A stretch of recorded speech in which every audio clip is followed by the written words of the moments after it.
கோடி கோடி நன்றிடடி, கோடி கோடி நன்றிடடி. நன்றி பலி நன்றி பலி நல்லவரே உமக்குத்தான் அதிகாலை ஆனந்தமே அப்பாவும் திருப்பாதமே.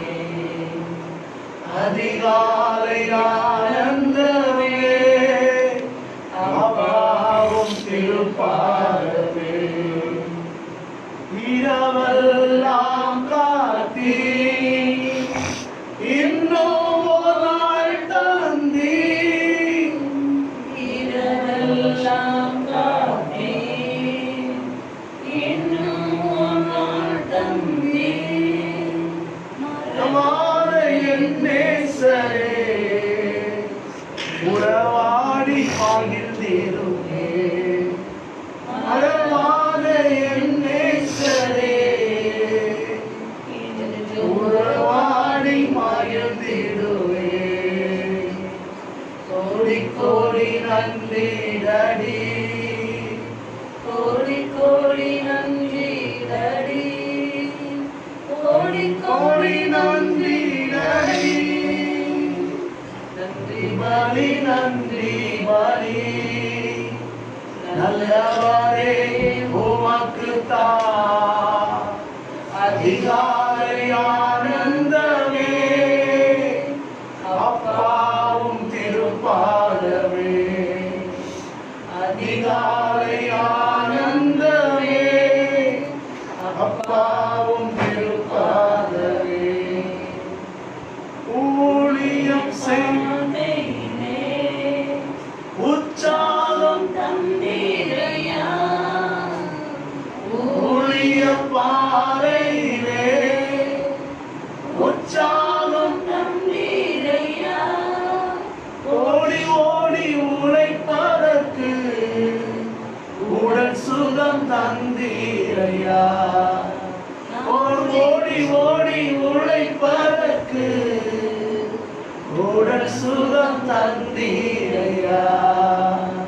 நன்றி கோடி நன்றிடடி, கோடி கோடி நன்றிடடி, கோடி கோடி நன்றிடடி. நன்றி பலி நன்றி பலி நல்லவரே உமக்குத்தான் அதிகாலை ஆனந்தமே அப்பாவும் திருப்பாதமே. அதிகாலை ஆனந்தமே அப்பாவும் திருப்பாதமே. இரவெல்லாம் காத்தி இன்னும் ஒரு நாள் தந்தி, இரவெல்லாம் காத்தி இன்னும் ஒரு நாள் தந்தி. மரமான என் நேசரே உறவாடி மகிழ்ந்திடுவே, மரமான என் நேசரே உறவாடி மகிழ்ந்திடுவே. கோடி கோடி நன்றிடடி, கோடி கோடி நன்றிடடி, கோடி கோடி நன்றிடடி. நன்றி பலி நன்றி பலி நல்லவரே உமக்குத்தான் அதிகாலை ஆனந்தமே அப்பாவும் திருப்பாதமே. அதிகாலை ஆனந்தமே அப்பாவும் திருப்பாதமே. நேற்றைய துயரமெல்லாம் இன்று மறைந்ததையா, நேற்றைய துயரமெல்லாம் இன்று மறைந்ததையா. நிம்மதி பிறந்ததையா, அது நிரந்தரமானதையா. நிம்மதி பிறந்ததையா, அது நிரந்தரமானதையா. கோடி கோடி நன்றிகளே, கோடி கோடி நன்றிகளே, கோடி கோடி நன்றிகளே. நன்றி பலி, நன்றி பலி, நல்லவரே உமக்குத்தான் அதிகாலை ஆனந்தமே. அப்பாவும் திருப்பாதமே, அதிகாலை ஆனந்தமே. அப்பாவும் திருப்பாதமே. நன்றி ஆண்டவரே. அப்பா, நாங்கள் உங்களுக்கு நன்றி சொல்லுவோம். தகப்பனே, நாங்கள் உங்களுக்கு நன்றி சொல்லுவோம். என்னால் மறக்கப்படுவதில்லை என்று சொல்லி உன்னை உள்ள கைகளில் வரைந்து வைத்திருக்கிறேன் என்று சொல்லி நான் உன்னை ஏந்துவேன், தாங்குவேன், தப்புவிப்பேன் என்று சொல்லுவேன். உமக்கு நன்றி அப்பா. உமக்கு நாங்கள் நன்றி சொல்லுவோம். நன்றி. ராஜா நீ செய்த நன்மைகள் அவை எண்ணி முடியாதையா.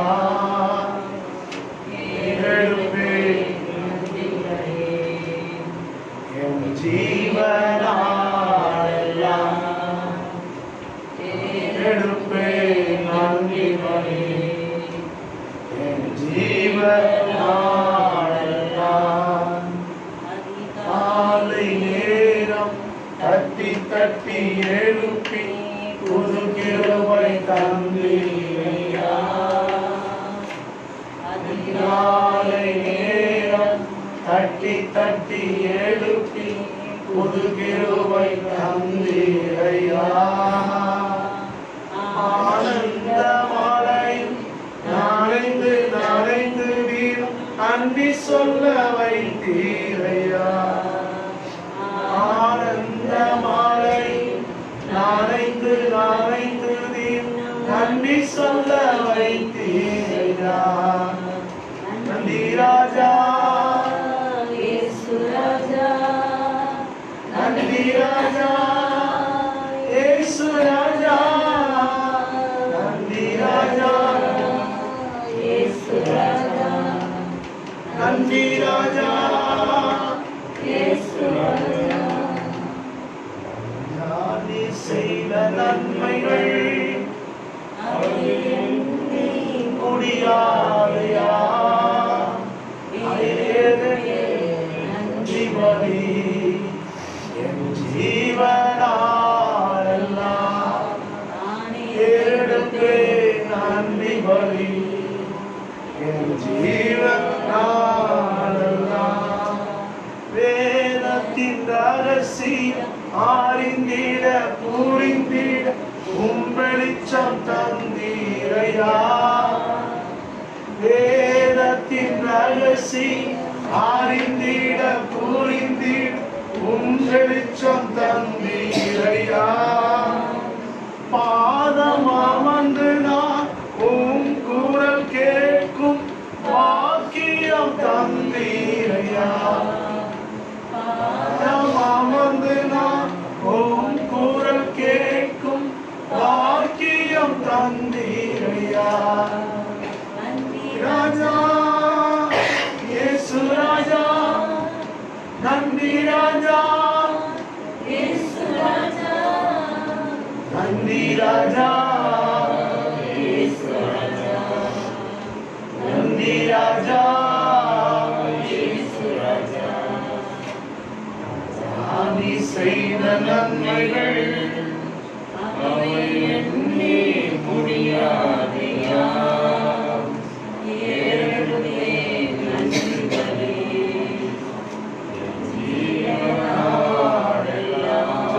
பாதை நடந்த நன்றி ஜீவ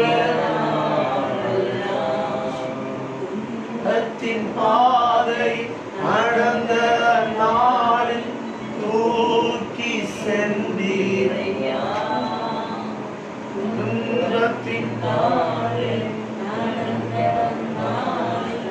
தூக்கி சென்றீரையா, அன்பரும் கரத்தால் அணைத்து அணைத்து அதிசயம் செய்தீரையா, அன்பரும் கரத்தால் அணைத்து அணைத்து ஆறுதல் தந்தீரையா, நன்றி ராஜா, நன்றி ராஜா, நன்றி ராஜா, நன்றி ராஜா, நீ செய்த நன்மைகள் அவை எண்ணி முடியாதையா, நன்றி பலி என் ஜீவனாலெல்லாம் ஏறெடுப்பே, நன்றி பலி என் ஜீவனாலெல்லாம். எல்லாருக்கும் துன்பத்தின் பாதையில் நடந்து கொண்டு தூக்கி சென்றவர்.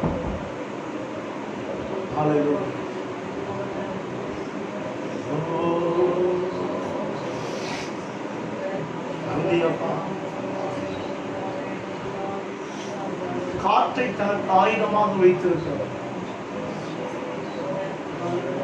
காற்றினாலே அன்னைக்கு காடைகளை இறங்க பண்ணிருக்கிறார். ஒரு காற்றை வீச பண்ணி கடலை பிரிய பண்ண கர்த்தர்.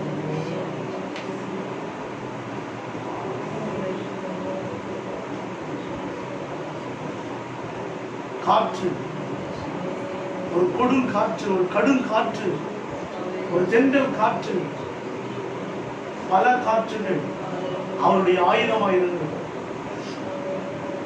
இந்த நாளில் தேசத்தின் மேல் வீட்டு வீசப்பட்டுக் கொண்டிருக்கிற இந்த கடும் காற்று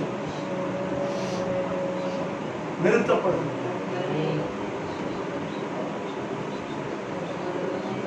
பவுல் நிமித்தமாய் அந்த கப்பல் இருந்தவர்களுக்கு உயிர் சேதம் ஒன்றும் வராமல் பொருள் சேதம் மட்டுமே வந்தது.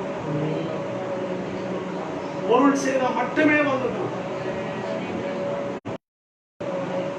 உயிர் சேதம். ஆணித்தரமாய் பவுல் சொன்னார், எழுந்துங்கள், பொருள் சேதமே தவிர உயிர் சேதம் ஒன்றும் வராது. இதோ கர்த்தருடைய மகிமை இங்கு இறங்கி வரும்படியா.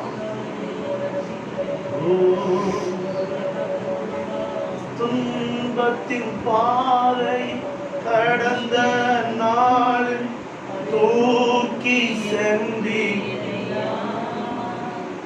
துன்பத்தின் பாதையில் நடந்த நாளில் தூக்கி சென்றி, அன்பரும் கரத்தால் அனைத்து தினம், அன்பரும் கரத்தால் தந்தீரையா, ராஜா புதிய இடத்துக்குள்ள, புதிய சிந்தனைக்குள்ள, நன்றி ராஜா, ஏசு ராஜா, நன்றி ராஜா, ஏசு ராஜா, செய்த நன்மைகள் அவை எண்ணி முடியாது.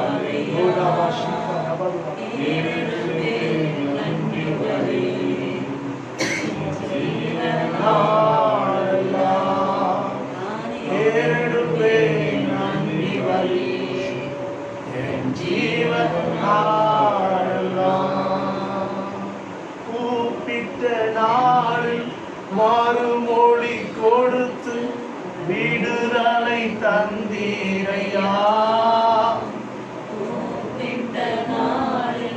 மறுமொழி கொடுத்து விடுதலை தந்தீரையா, குறைகளை நீக்கி காரைகளை போக்கி கூடவே வந்தீரையா,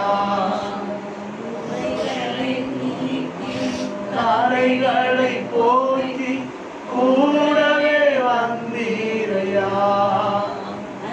ராஜா இயேசு ராஜா, நந்தி ராஜா இயேசு ராஜா, நந்தி ராஜா இயேசு ராஜா, நந்தி ராஜா இயேசு ராஜா.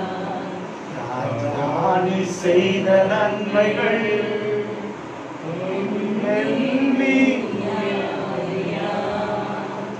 ஏறெடுப்பேன்,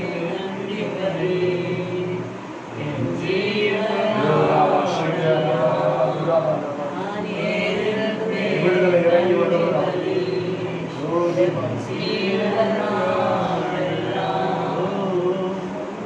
ஏறெடுப்பேன் நன்றி பலி என் ஜீவனாடெல்லாம்,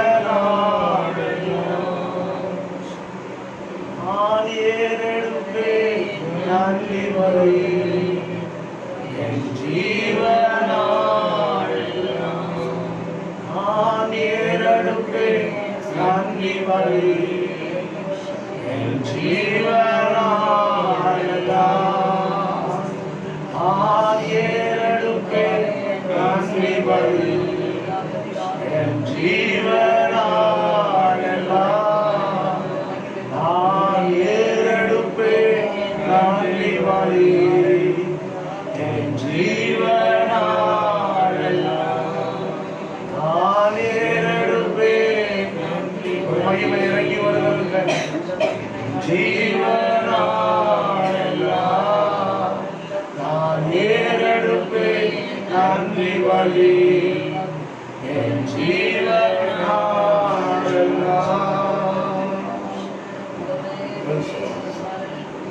அஞ்சலோடு துதிக்கிறோம். கர்த்தர் நல்லவராயிருக்கிறார். அது கிருபை என்றும் உள்ளதா இருக்கிறது, அது தயவு என்றும் உள்ளதா இருக்கிறது. அவரை மகிமைப்படுத்தும் பொழுது, அவரை புகழும் பொழுது, அவரை பாடும் பொழுது, அவர் துதிகளின் மத்தியிலே வாசம் பண்ணுகிறவர்.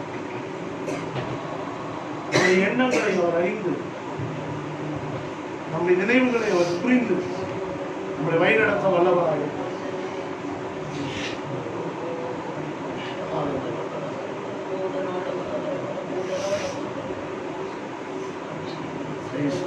தேவ பிரசனத்துக்காக நன்றி செலுத்துகிறோம்.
தேவ பிரசன்னம் காலை வெள்ளம் பனி போல இங்கே கொண்டிருக்கிறது. நாளை முழுவதும் ஒரு தேவ பிரசன்னம் நிறைந்திருக்கிறது. நாளை முழுவதும் ஒரு தெய்வீக மகிமை இறங்கி இருக்கிறது. ஒரு ஆனந்த தைலம் நம்முடைய உள்ளங்களில் பனி பெறுவதை போல இறங்கி கொண்டிருக்கிறது. அபிஷேகம் நம்ம சிந்தனைகள்ல இறங்கி கொண்டிருக்கிறது.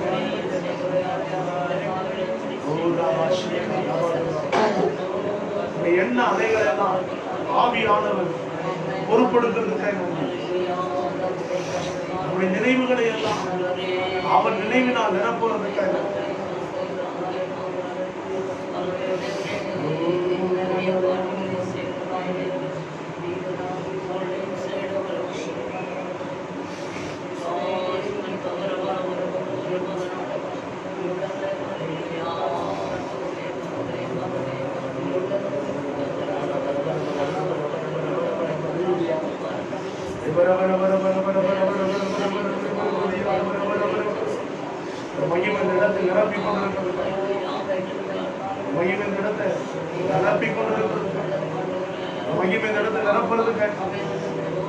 நீங்களே அந்த ஆலயமா இருக்கீங்க. நீங்கள் அந்த தேவ ஆலயமா இருக்கிற அப்படின்னா உங்களுக்கு ஒரு ஆனந்த தைலம் எழும்பும், மகிழ்ச்சி எழும்பும்.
அறை முழுவதும் ஒரு தேவனுடைய மகிமை இறங்கிக் கொண்டே இருக்கிறதுக்காக, பரிசுத்த ஆவியானவருடைய சிந்தனைகளை புதுப்பிக்கிறதுக்காக அவரே நடத்தி ஆளுகை செய்து அவரே நடத்தி மேல இறங்கி இருக்கிறார். அவரே நடத்தின மகிமையை வந்து நன்றி ஆண்டு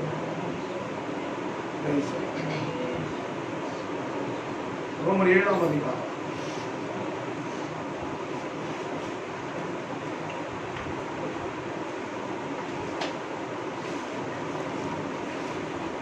4வது வசனத்தை அப்படி போல என் சகோதரரே, நீங்கள் மரித்தோரிலிருந்து எழுந்த கிறிஸ்து என்னும் வேறொருவருடைய வாழ்வில் தேவனுக்கு கனி கொடுக்கும்படி கிறிஸ்துவின் சரீரத்தினாலே நியாயப்பிரமாணத்துக்கு மரித்தவர் வாழ்வீர்கள்.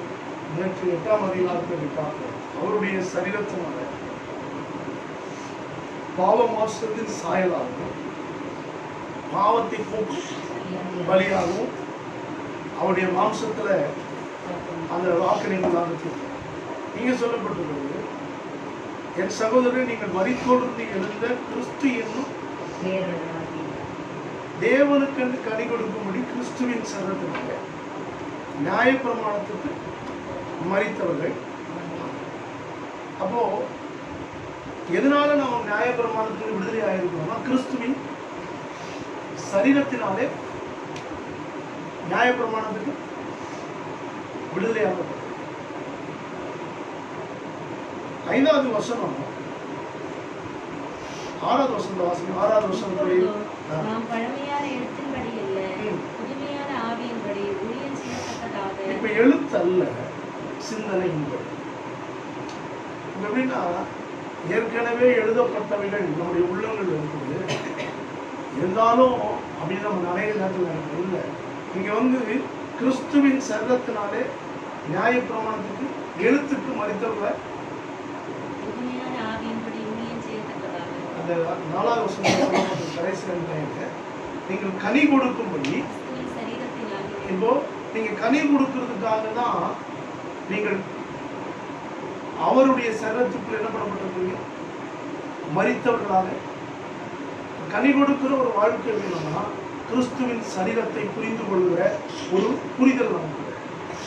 இந்த காலவெளியில் நமக்கு நிறைய தெரியும், ஆனால் நமக்கு நிறைய புரியாது. சில இடத்துல படிக்கும்போது கூட பாருங்க, சும்மா படிச்சு வைப்போம், புரியறதுக்காக படிப்போம்.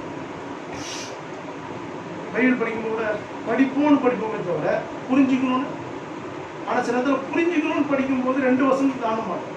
திரும்ப திரும்ப அதையே தான் படிச்சுக்கிட்டு, ஏன் இப்படி சொல்லிருக்கு, ஏன் இப்படி சொல்லிருக்கு, ஏன் இப்படி சொல்லிருக்கு. புரிஞ்சுக்கணும்னு படிச்சீங்கன்னா ஒரு அதிகாரத்தை தாண்ட மாட்டேங்க. ஆனா படிப்போம்னு படிச்சா நிறைய படிக்கலாம். இப்போ நீங்க தேவனுக்கு என்று கனி கொடுக்க வேண்டும் அப்படின்ற ஒரு நோக்கத்துக்கு வரும்போது கிறிஸ்துவினாலே நீங்க நியாயப்பிரமாணத்துக்கு மரித்தவர்கள். இப்போ அவருடைய சரீரத்தினாலே நீங்கள் நியாயப்பிரமாணத்துக்கு மரித்தீர்கள். எதனால மரித்தீங்க? கிறிஸ்துவின் சரீரத்தினாலே நியாயப்பிரமாணத்துக்கு மரித்தவர்கள் ஆவீர்கள் அல்ல, மரித்தவர்கள் ஆனீர்கள். மரித்தவர்கள் ஆனீர்கள். அப்ப நியாயப்பிரமாணத்துக்கு மரிச்சிட்டோமான்னு சொன்னா, இயேசுவின் சரீரத்தை சரியாக புரிந்து கொண்டவர்கள் நியாயப்பிரமாணம், அதாவது எழுத்து என்ன கொள்ளுதில்ல, அதை கிறிஸ்துவின் சரீரம் கொன்று விட்டது. கிறிஸ்துவின் சரீரம் கொன்று இருக்கிறது. எதை கொண்டுடுச்சு? நியாயப்பிரமாணத்தினாலே, கிறிஸ்துவின் சரீரத்தினாலே நியாயப்பிரமாணத்துக்கு. சரி, இதை விளங்கிக்கணும்னா கீழே நம்ம வாசிப்போம். இப்போ 9வது வசனம், 10வது வசனம், 11வது வசனத்தை வாசிப்போம். நியாயப்பிரமாணம் இல்லாதவனாய் இருந்தபோது நான் ஜீவனுள்ளவனாய் இருந்தேன். இந்த கவனிக்கணும். இந்த ஜீவன்றப்போ இந்த உயிரை சொல்ல, வேற ஏதோ ஒரு விஷயத்தை சொல்லுங்க. நியாயப்பிரமாணம் இல்லாதவனாய் இருந்த பொழுது நான் ஜீவன் உள்ளவனாய், ஜீவன் உள்ள நாளெல்லாம் நன்மையும் கிருபையும் எனக்கு தொடரும். இப்ப இந்த ஜீவன் என்னை விட்டு போயிடுச்சுன்னா நன்மையும் கிருபையும் தொடர. இப்போ பொய் என்கிற ஒரு வீடு நமக்குள்ள இருந்துதான் சிந்தனைக்குள்ள போங்க. இந்த தென்னாலிராமன் வளர்த்த பூனை பாலை கண்டா தலை தெரிக்க ஓடிடுச்சு. ராஜாவுக்கு பயங்கரமான ஆச்சரியமா போச்சு. எப்படி தென்னாலிராமன் ஒன்றும் இல்லை, கொதிக்க பாலை வச்சேன், வாயை வச்சது. அன்னைக்கு அந்த நாக்கில் பட்ட சூடு திரும்ப திரும்ப அதுக்கு பாலை பார்த்தா எதை ஞாபகம் வருது? சூடுதான். பால், அது ஆறி போன பால் எவ்வளவு நம்ப வைங்க, அது மைண்ட்ல ஒன்று செட் ஆயிடுச்சு. இது வெள்ளையா இருக்கிற எதை பார்த்தாலும் இப்ப தலை தெரிக்க. நீ நிறைய இடத்துல பாருங்க, நம்ம 5 வயசுலயோ 10 வயசுலயோ இல்லை 15 வயசுலயோ ஒரு சிறு பிராயத்துல யாரோ ஒருத்தர நம்ம ஹேர்ட் ஆயிருக்கும். அதே சம்பவத்தை வேற யாராவது பண்ணாங்கன்னா நம்ம அப்படியே அந்த 5 வயசுல என்ன ரியாக்ட் பண்ணணுமோ அதை இப்ப காட்டுவோம். ஒரு 15 வயசுல யாரோ ஒருத்தரால் நம்ம என்ன பண்றோம், மாற்றப்பட்டிருப்போம், ஏமாற்றப்பட்டிருப்போம். அதே சம்பவம் வேற நம்ம வாழ்க்கையில கடந்து போகும்போது வச்சா நம்ம அப்படியே ரியாக்ட் பண்ணுவோம். எங்க இருந்துன்னு சொன்னா அந்த நல்ல கவனிக்கணும், உள்ள மனசுக்குள்ள இருக்கிற அந்த பொய்யின் வீடு இடிக்கப்பட வேண்டும். இப்போ இங்க கிறிஸ்துவின் சரத்தினாலே நீங்க நியாயப்பிரமாணத்துக்கு மரித்தீங்க. ஆனா அது மரித்துட்டோன்றதான சத்தியம் நமக்குள்ள இருக்கிற பொய்யை இடித்திருக்கான்னு பார்க்கணும். சத்தியத்தினாலே நீங்கள் விடுதலை ஆவீர்கள். ஆனா விடுதலை ஆக்கப்பட்டிருக்கிறோமா? கிறிஸ்துவினாலே, கிறிஸ்துவின் சரீரத்தினாலே. கிறிஸ்து பேசணும், இப்ப கிறிஸ்துவின் சரீரம் பேசணும். கிறிஸ்துவின் ரத்தத்தை குறித்து கூட கொஞ்சம் நிறைய விஷயங்கள் நம்ம பேசிருக்கோம். ஆனா அந்த கிறிஸ்துவின் சரீரம், என்னுடைய சரீரத்தை புசித்து என்னுடைய ரத்தத்தை புசித்தால் நீங்கள் பிழைப்பீர்கள் அப்படிலாம் போடுறது. இப்போ இந்த சரீரம், கிறிஸ்துவின் சரீரம் என்ன?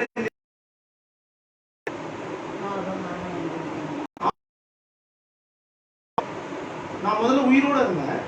இந்த நியாயப்பிரமாணம் வந்தப்ப நான் என்ன பாசிங்க 9வது வருஷம் முன்னே நியாயப்பிரமாணம் இல்லாதவனா இருந்தப்போ ஜீவன் உள்ளவனா இருந்தேன்.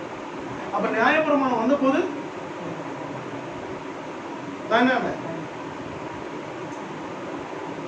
கற்பனை வந்த போது பாவம் உயிர் கொண்டது.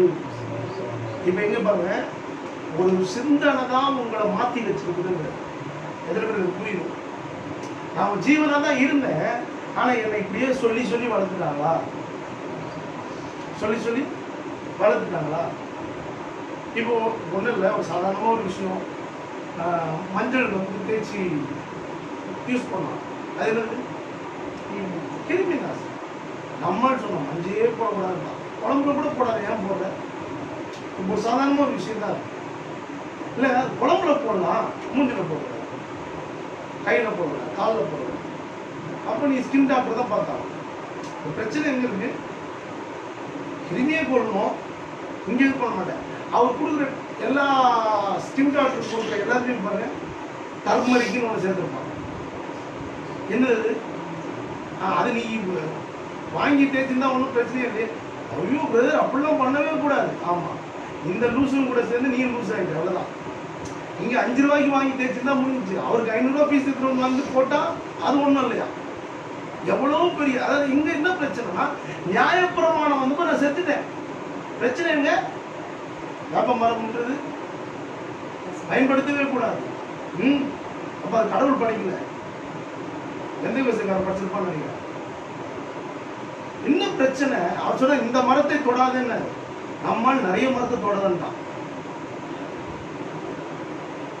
அன்னைக்கு சொன்ன நன்மை தீமை அறியத்தக்க விரிச்சது, அதை மட்டும் தான் தொடாதான்.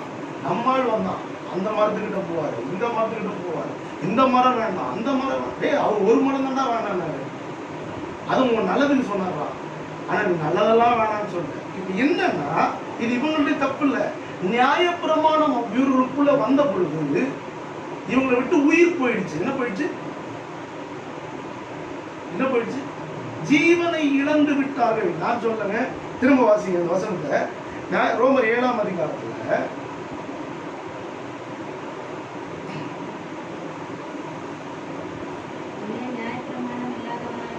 இல்ல 4வது வசனம்.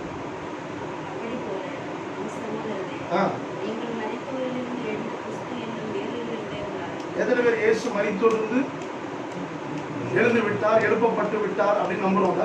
அது ரொம்ப நல்ல நம்புறவங்க. இயேசு எழுந்திருக்கவில்லை, எழுப்பப்பட்டார். அப்போ அவருக்குள்ள இருந்ததான சிந்தனை பிதாவினுடைய சிந்தனை. அவர் சுயமாய் ஒன்றும் செய்யவில்லை, அதனாலதான் அவர் உயிரோடு கூட இல்லை. இன்னைக்கு நமக்குள்ளேயும் பிதாவினுடைய அந்த அப்பாவினுடைய சிந்தனை இருந்தா நம்ம அப்பாவியா இருக்க மாட்டோம், பிள்ளைகளா இருக்கும். நமக்கு பெரிய இது பாருங்க, பாவிகளும் பாவி, பிரதான பாவின்னு யார் சொல்றாலும் அவங்க தான் ரொம்ப பிடிக்கும். ஏன்னா பவுல் சொல்லிட்டாரா, என்ன சொன்னாரு? பாவிகளும் பிரதான. அவர் எப்ப சொன்னாரு, எதுக்கு சொன்னாரு?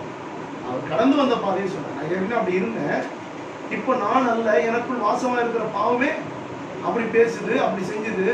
இப்ப நான் அல்ல, எனக்குள் இருக்கிற கிருபையே அப்படி செய்யுது. பவுல் வந்து எப்பயோ பாவத்தை விட்டுட்டு கிருபைக்கு வந்துட்டார். நம்ம ஆளுங்க இன்னும் பாவத்தை விடவில்லை, கிருபைக்கு வரவில்லை. பாவம் என்கிறது என்பது எனக்குள்ள இருக்கிற ஒரு அறிவு. இப்ப அது என்ன பண்ணுது?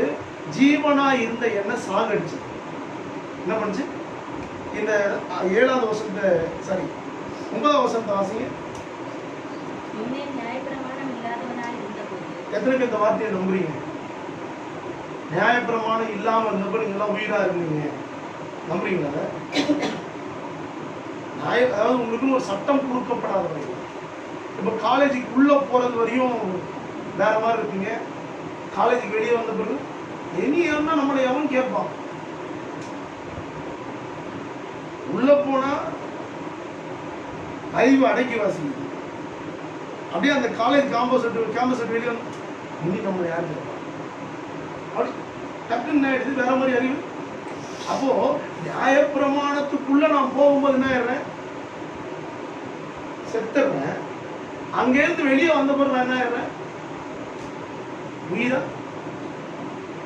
இப்ப எங்க இந்த உயிர் சாவு நடந்தது? உடம்புலையா? சிந்தனை எங்க நடந்துச்சு? இப்போ நான் ஒரு கேம்பஸ்குள்ள போறேன், அங்க இல்லைங்க அவங்க அப்படிதான். ஐசியூக்குள்ள போகும்போது கலவரம் பேசுவீங்களா? என்ன சொல்லுவீங்க? அங்க போன எப்படி பேசுவீங்க? ஆட்டோமேட்டிக்காவே மெல்லிய குரல், மெல்லிசை மன்னர்களா மாறி, என்ன சவுண்டே வரல, வெளியே வந்து தொண்டை கிழிஞ்சது. அப்ப தெரியுது இல்ல, எங்க போனா எப்படி பேசணும்னு தெரியுது இல்லையா? உள்ள போன ஆள் செத்துறிய, ஐசியூக்குள்ள போனதும் என்ன ஆயிடுதா? அடக்கி வாசிக்கிறது தெரியுது. அப்ப நமக்கு தெரியாம ஒண்ணும் இல்ல, அது இடம் பொருள் ஏதோ. ஆமா, இதுதான் நியாயப்பிரமாணமும் நம்மளை என்ன பண்ணுச்சு?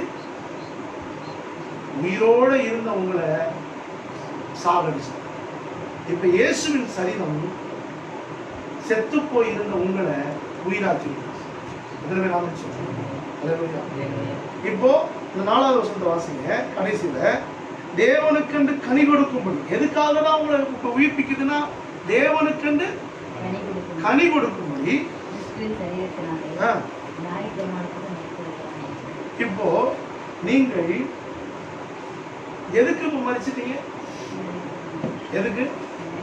முன்னாடி நீங்க எப்படி இருந்தீங்க? இப்ப நியாயப்பிரமாணத்துக்கு கிறிஸ்துவின் சரீரம் மரிக்க வைக்கிறது. இப்போ நீங்க நியாயப்பிரமாணத்துக்குள்ள வந்த பொழுது நீங்க என்ன, நீங்க வேற ஒண்ணுக்குள்ள மாட்டிக்கிட்டீங்க. வாசிக்கல.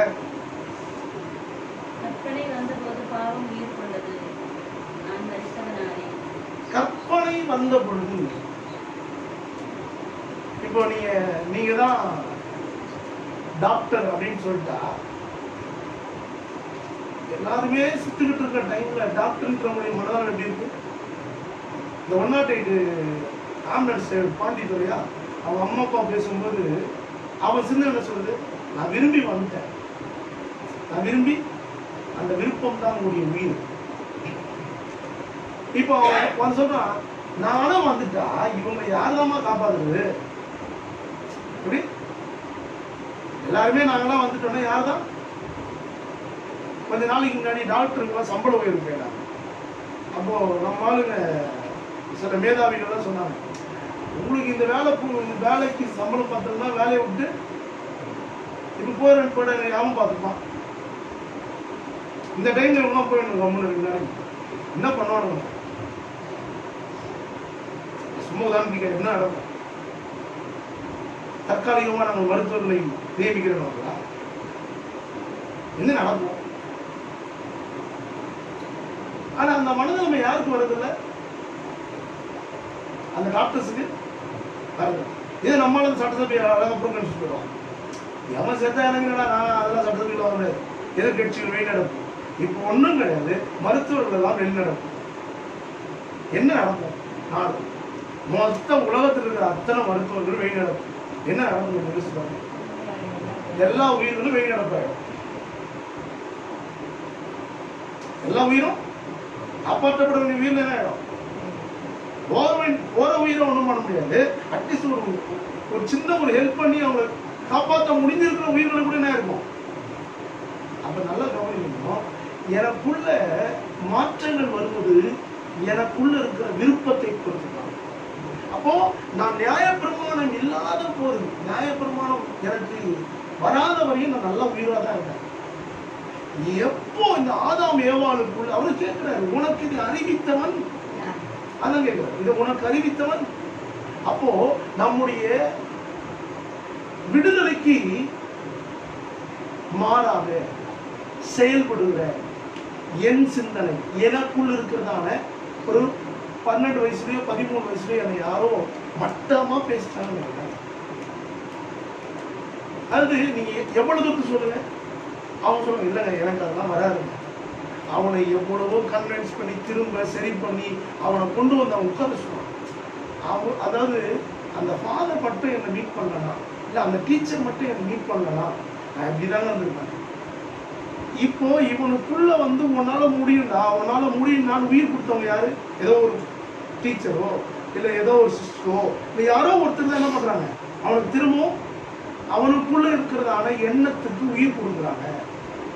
என் தேவன் என் மனதில் ஒரு எண்ணத்தை, அப்ப எண்ணங்கள் உண்டாக்கப்பட்டு நம்மளை வேற போல மாத்துறாரு. இதுதான் 4வது வசனத்தை சொல்றாரு, கிறிஸ்துவின் சரீரத்தினாலே நியாயப்பிரமாணத்துக்கு மரித்தவர்கள் ஆனீர்கள். இப்ப நியாயப்பிரமாணம், இப்போ பாருங்க கீழே வாங்க, 11வது வசனம் 10வது வசனம் வாசிங்க. கற்பனையில தப்பு இல்லை, கற்பனை எல்லாம் ஓகே தான்.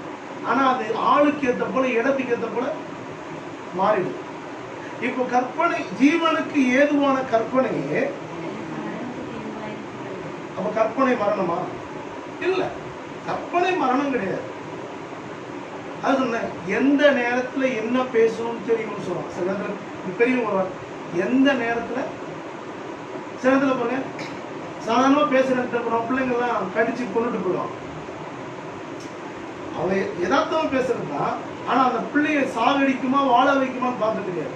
ஆனா பேதுரு சொல்லுகிறான், உம்மிடத்தில் வாழ்வளிக்கும் வார்த்தைகள் நித்திய ஜீவ வசனங்கள் உம்மிடத்தில். அப்போ ஜீவ வசனம் உங்ககிட்ட இருக்கான்னு கொஞ்சம் பாருங்க. ஜீவ வசனம், வசனம் பேசுறது முக்கியம் இல்ல. சில டைமிங்ல பேசுறேன், ரைமிங்ல பேசுறோம் பேசிடுவோம். ஆனா எத்தனை பேர் செத்தான்னு தெரியல நமக்கு. ஜீவ வசனமா இருக்குன்னு பாருங்க. இல்ல நல்லா மனசுல பட்டதை பேசுறாங்க. ஆமாங்க எங்களை கத்தி இருக்குது, நான் பார்த்தவங்களாம் வெட்டிடுன்னு சொன்னா நல்லா இருக்குமா? சில பேர் பாருங்க, இந்த ஆப்ரேஷன் 2-3 பேர் டாக்டருங்க, அதாவது இந்த கேஸ் ஷீட்டை மாற்றி வச்சிருந்தாலும் மாற்றி ஆப்ரேஷன் பண்ணி அனுப்பிச்சிடுவாங்க. கேஸ் ஷீட்டை வந்து என்ன பண்ணுவாங்க, ஒரு பேஷண்ட் மேலே கேஸ் ஷீட்டை வச்சு என்ன பண்ணுவாங்க, உள்ள அனுப்புவாங்க. இந்த கேஸ் ஷீட் மாறின பிறகு காதுக்கு பண்ண வேணும்னு கிட்னிக்கு பண்ணிடுவான், கிட்னிக்கு பண்ண வேணும்னு காதுக்கு பண்ணுவாங்க. ஏன்டா அப்படி பண்ண? சாரி அப்படியே வருவாங்க. அவனுக்கு இங்க பிரச்சனையே கிடையாதா? இந்த கேஸ் ஷீட்டு அப்புறம் எழுத்து ஒருத்தனை, இதுதான் பிரச்சனை. அவங்களும் வேணும்னு செய்யல, அதுதான் பார்க்கணும். அதாவது என்னை அந்த வசனம் பேச சொல்லுது 11ஆவது வருஷம், பாவமானது கற்பையினாலே சமயம் பெற்று என்னை வஞ்சித்தது. இந்த கேஸ் ஷீட் மாறும்போது பாருங்க, இப்ப டாக்டர் தப்பா இல்ல இந்த கேஸ் ஷீட் பார்த்துறாலையா? கேஸ் ஷீட்டை இப்படி மாத்தி வச்சுட்டா என்ன நடக்கும்? ஆபரேஷன் மாத்தினா இப்போ கேஸ் ஷீட் தப்பு பண்ணிச்சா டாக்டர் தப்பு பண்ணா?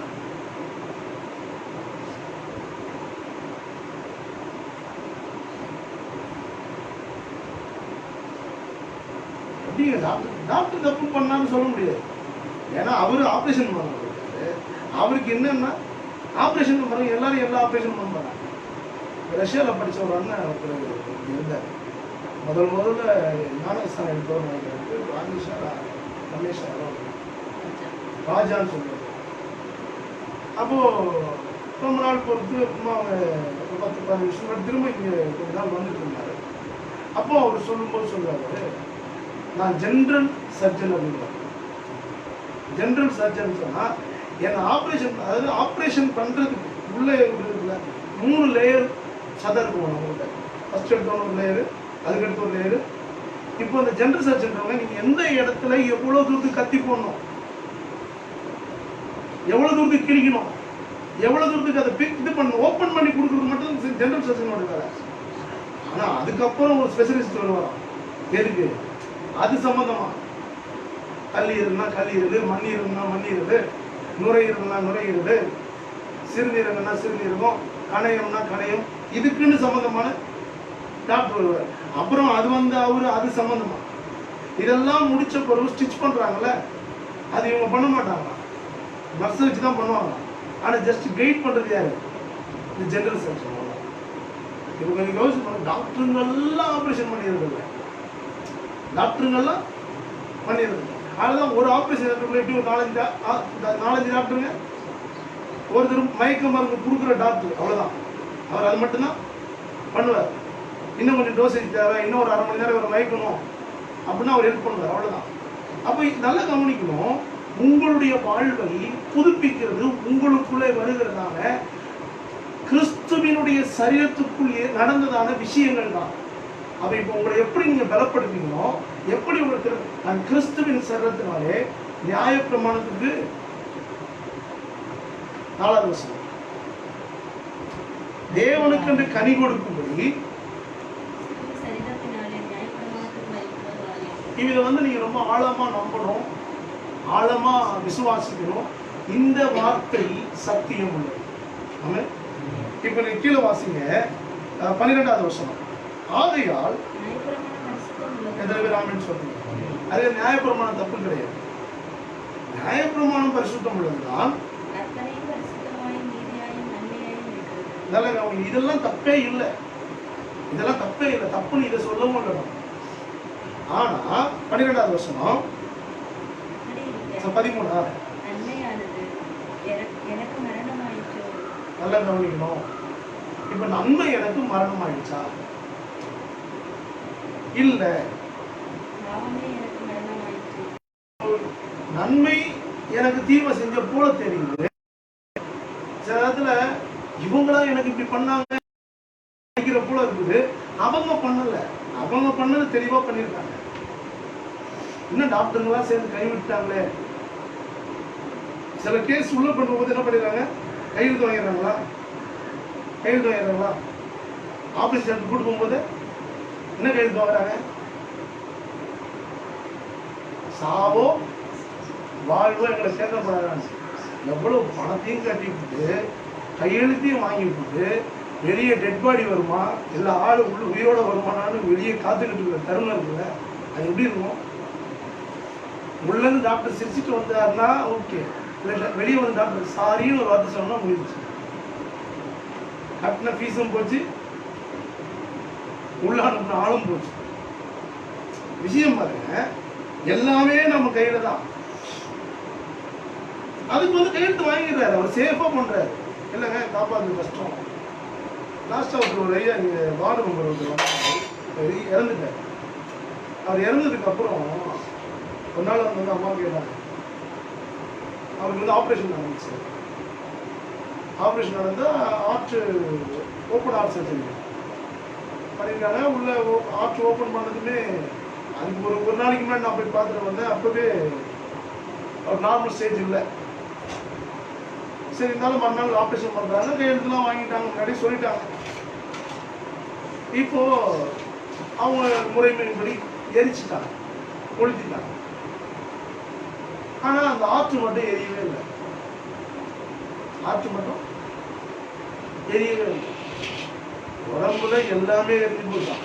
எது மட்டும் எரியல, ஆற்று மட்டும் எரியல. இப்ப இவங்களுக்கு ஒரு சந்தேகம் வருமோ வராது, என்னடா உடம்பெல்லாம் எரிஞ்சு சுத்தமா போச்சு, மறுநாள் போயிட்டவங்க அந்த இந்த அஸ்தி எடுத்து கரைக்கிறதுக்காக என்ன பண்ணுவாங்க, சாம்பல் எடுக்க போறது வழக்கம். அந்த ஒரு இதை போய் எடுத்துட்டு போகும்போது அப்புறமா பெட்ரோல் வாங்கி ஊற்றி திரும்ப என்ன பண்ணிருக்காங்க, அதை எரிச்சிருக்காங்க.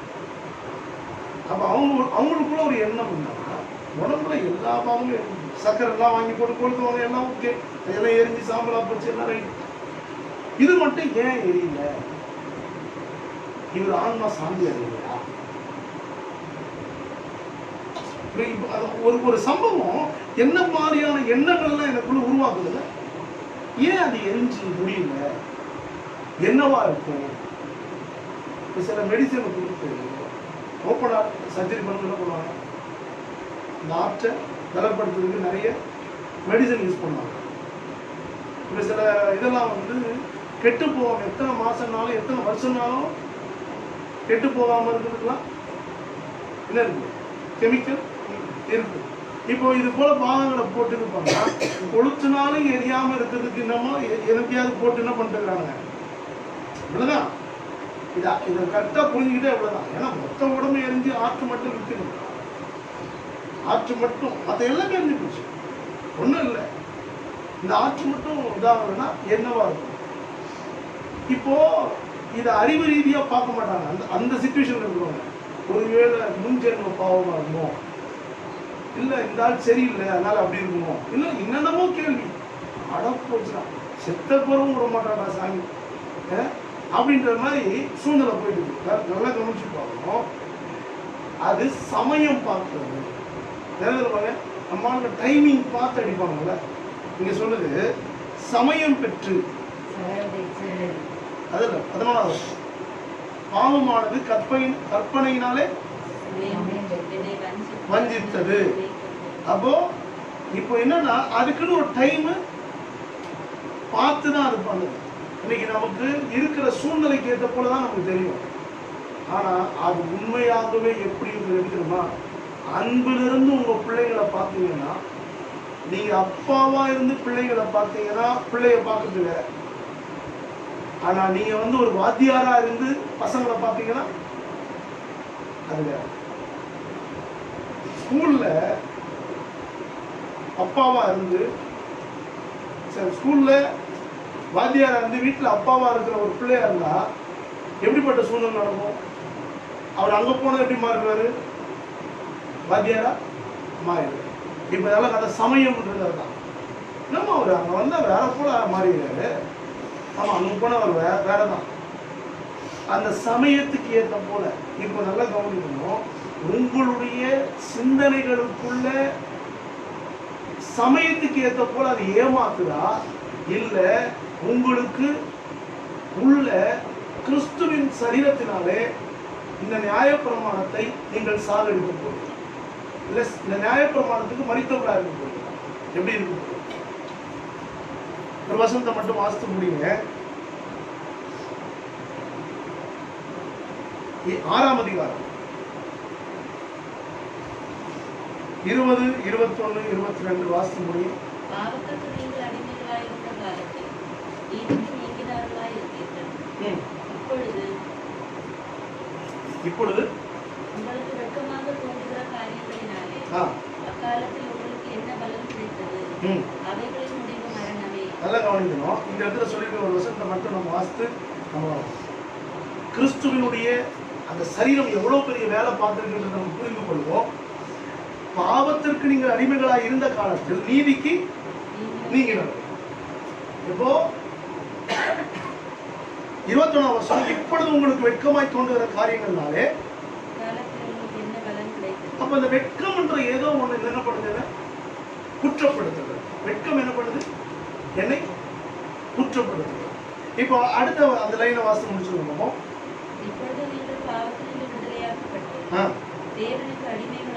இவ்வளவுதான் விஷயங்க. பரிசுத்தமாகுதல் எப்படி கிடைக்கிறது புரியுங்க. பரிசுத்தமாகுதல் எப்படி கிடைக்குதா? தேவனுக்கு அடிமைகள் ஆனதினால். இவ்வளவுதான் விஷயம். இப்போ உங்க அறிவுக்கு இல்ல, தேவனுடைய அறிவுக்கு எப்போ நீங்க உள்ள வரீங்களோ, தேவனுக்கு அடிமைகள் ஆனதினால்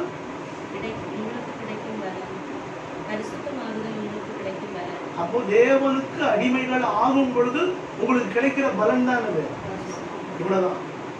பரிசுத்தமாகிறதுக்கு நீங்க ஒண்ணும் பண்ண வேண்டிய, ஒரு ஆணியும் புடுங்க வேண்டியது. இப்ப நமக்கு என்ன பிரச்சனை? பரிசுத்தமாயிட்டீங்களா? பரிசுத்தம் வந்து இதுக்கப்புறம் நான் பாட்டீங்க அது பாருங்க. அந்த பாட்டு பாடுவோம் நம்ம அழாதே மாட்டோம்.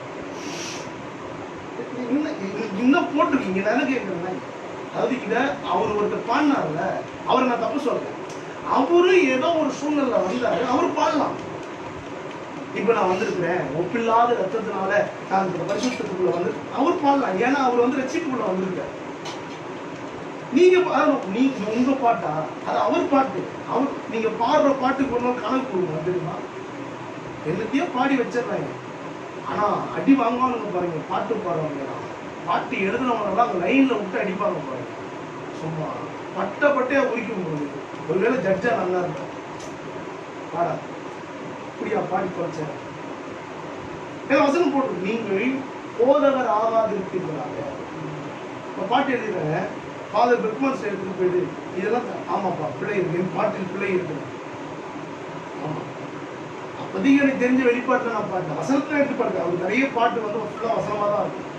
ஆனா நிறைய நேரத்தில் அந்த வசனம் கூட அவர் எப்படி எடுத்து சில நேரத்தில் எழுதிட்டாரு.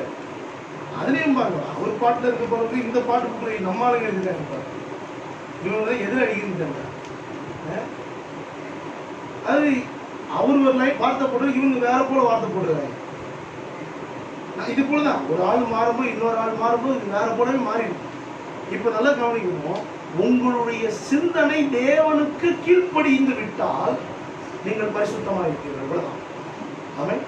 இப்ப நான் கேட்கிறேன், உங்களால கீழ்ப்படிய முடியுமானால் நீங்கள் பரிசுத்தவான்களாக இருக்கிறீர்கள்.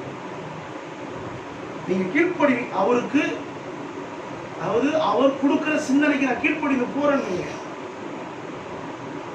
அவ்வளவுதான். அது ஒண்ணுதான் பரிசுத்தம். அது ஒண்ணுதான், வேற எதுவுமே இல்லை. அது அதுக்காக ஒரு வசனத்தை மட்டும் வாசிங்க.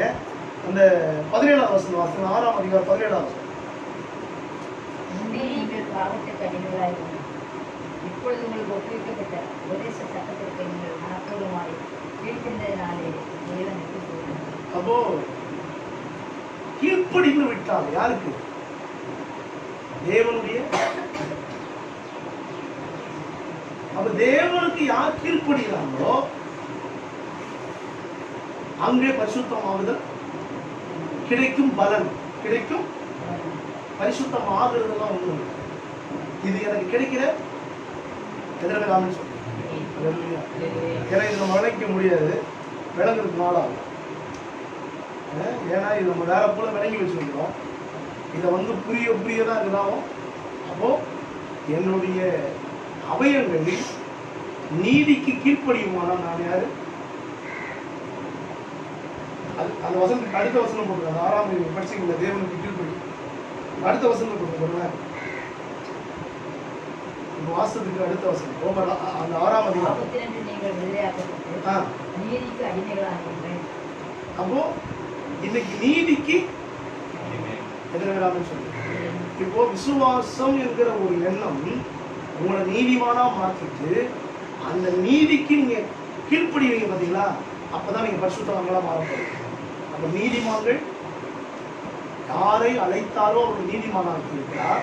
யாரை நீதிமானாக்கி இருக்கிறாரோ அவர்களை பரிசுத்தமா அவர்தான் ஆக்கிட்டார். இதை இல்லை நம்ம தான் ஆகணும்னு சொல்லிட்டாங்க. இன்னொன்னு சொல்லணுமா? கிறிஸ்துவின் சரீரத்தினாலே, கிறிஸ்துவின் கீழ்ப்படிதல்னாலே, ஒருவருடைய கீழ்ப்படிதல் இல்லாததுனால நமக்கெல்லாம் மரணம் வந்துச்சு. இப்போ ஒருத்தருடைய கீழ்ப்படிதல்னாலே நம்ம எல்லாரும் பரிசுத்தமாக்கப்பட்டிருக்கிறோம் என்பதை விடுதலையாகிறதுக்கான சக்தி. பரிசுத்தமாக வேண்டியதில்லை, பரிசுத்தம் ஆகுதல் கிடைக்கும். யாரால? கிறிஸ்துவின் சரீரத்தினால. அப்ப இந்த அப்பத்தையும் இந்த ரசத்தையும் பங்கெடுக்கும் போது எனக்கு ஒண்ணே ஒன்று இருக்கணும்.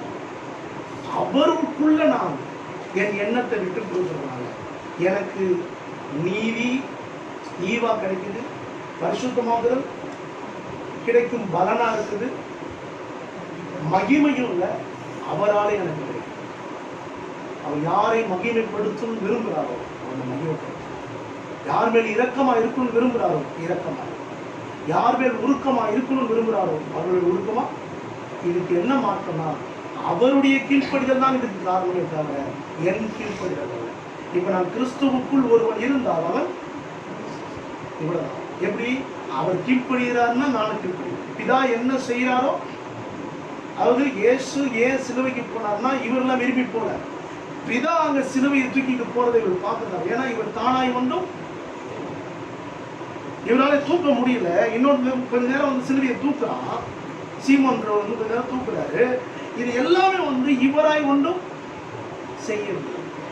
நம்ம அந்த ஒரு விஷயம் தான். நம்முடைய அறிவுக்குள்ள இருக்கிற சில பொய் இருக்குல்ல, அதுதாங்க மாறணும். நியாயப்பிரமாணம் வர்றதுக்கு முன்னாடி நீங்க எப்படி இருந்தீங்க? நியாயப்பிரமாணம் வர்றதுக்கு முன்னாடி எப்படி இருந்தீங்க? ஜீவனாதான். நியாயப்பிரமாணம் வர்றதுக்கு முன்னாடி எப்படி தான் இருந்தீங்க? ஜீவனாதான். அப்ப இப்ப உங்க உயிரை எடுத்தது நியாயம். அப்ப இப்ப நியாயப்பிரமாணம் பாவமா? கிடையாது. நியாயப்பிரமாணம் பாவம், நியாயப்பிரமாணம் கரெக்டு தான். ஆனால் கிறிஸ்து இல்லாமல், கிறிஸ்துவின் சிந்தனை இல்லாமல் எது வந்தாலும் அது பாவம். கிறிஸ்துவினாலே என் வாழ்க்கையில ஒரு நடத்தப்படுகிற அவமானங்களும் நடத்தப்படுகிறதான வேதனைகளும் எனக்குரியதல்ல, அவருக்குரியது. நான் அவருக்காக கீழ்ப்படுகிறேன், அவ்வளவுதான். இப்ப அவருக்கு கீழ்ப்படியும் போது அவருக்குள்ள இருக்கிற நான் புது பழசு இல்லை. எனக்கு இப்போ பாவம் நான் அல்ல, கிருபையே அப்படி செய்தேன். கிருபையினால் நான் இப்ப இருக்கிறேன். பாவம் என்ன ஒரு நாள் கொல்லுச்சு, ஆனா இப்போ கிருபை என்ன உயிர்ப்பிக்கிறது. என்ன உயிர்த்தெழுதல் நாட்கள் நோக்கி போயிட்டு இருக்கிறவங்களை பார்த்து நான் சொல்றேன், அவரை எழுப்பி விட்டவர் உங்களையும் எழுப்பிவிட வல்லவராயிருக்கிறார். அவர் கீழ்ப்படிதல்னாலே நீங்களும் வாழ்ந்திருக்கிறீர்கள். ஆமென். இது கிறிஸ்துவின் சரீரத்தினால எனக்கு கிடைக்கிற ஈவு. கிறிஸ்துவின் சரீரத்தினால எனக்கு கிடைக்கிற ஈவு. இதை கரெக்டா புரிஞ்சுக்கணும். இந்த மொட்டைக்கட்டையா புரிஞ்சுக்கிட்டா மொட்டைக்கட்டையா நம்ம எல்லாரும் கத்தனை பந்தி காயப்படலாம். கத்த நம்மளை ஆசீர்வதிப்பார்.